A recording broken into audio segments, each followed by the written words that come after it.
Parel village, परळकरांचं गाव. मुंबईच्या बंदरावर बोटी बांधायचं यांचं काम. एकनाथ परळकर हे चौथ्या पिढीतले, पण विभक्त कुटुंब पद्धतीमुळे आता त्यांचा परिवार विखुरलाय. पण परळ गावातलं हे घर मात्र त्यांनी जपलंय.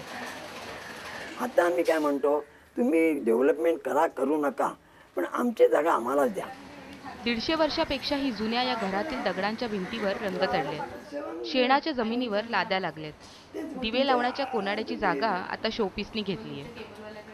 7 बेटांची बनलेली ही मुंबई आज भारताची आर्थिक राजधानी आहे. या मुंबईचा विकास झाला. विकासाबरोबरच अनेक गगनचुंबी इमारती इथे उभ्या राहिल्या. पण या सगळ्यात दुर्लक्षित राहिली ती मुंबईतली गावं. त्यातलंच हे वरळी गाव.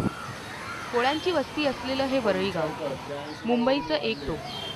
आजही इथल्या कित्येक घरात मातीच्या चुली आहेत. या घरातल्या बायका पारंपरिक पद्धतीनं काम करतात. गॅस, टेलिफोन यासारख्या सुविधांसाठी त्यांना वणवण करावी लागते. खूप मागे झाली. पहिला लोक जो आहे घरात माहूर येत असं त्यांचे धंदे सोडिले.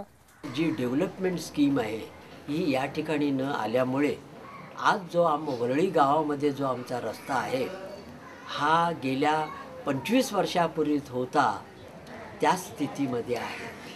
मुंबईचे खरे मूळ निवासी मुंबईतल्या 87 गावात राहतात. महापालिकेनं गावातील लोकांवरच या गावाच्या विकासाची जबाबदारी सोपवली आहे. पण आता मुंबईत रिअल इस्टेटचे भाव वाढल्यानं या गावांची मागणी वाढली आहे. आता जर उत्कर्ष करायचा झाला तर त्या इमारती होतील. मग त्या इमारतीमध्ये यांची मच्छीची जाळी कुठे ठेवणार? तर त्यांना असं म्हणणं आहे की आम्हाला जे काही मोकळे जे वातावरण आहे ते आम्हाला कसं राहील याचं नियोजन तुम्ही करा. मुंबईच्या विकासात मुंबईकरांची मनं दुखावली. कारण नव्यानं विकसित होणाऱ्या या जागांमध्ये ना त्यांना जागा आहे ना त्यांच्या व्यवसायाला. आणि म्हणूनच मूळचा असूनही तो इथून तुटत चाललाय, मनानेही व्यवसायानेही. व्हिडिओ जर्नलिस्ट सतीश गंगावणेसह प्रीती खान, IBN लोकमत, मुंबई.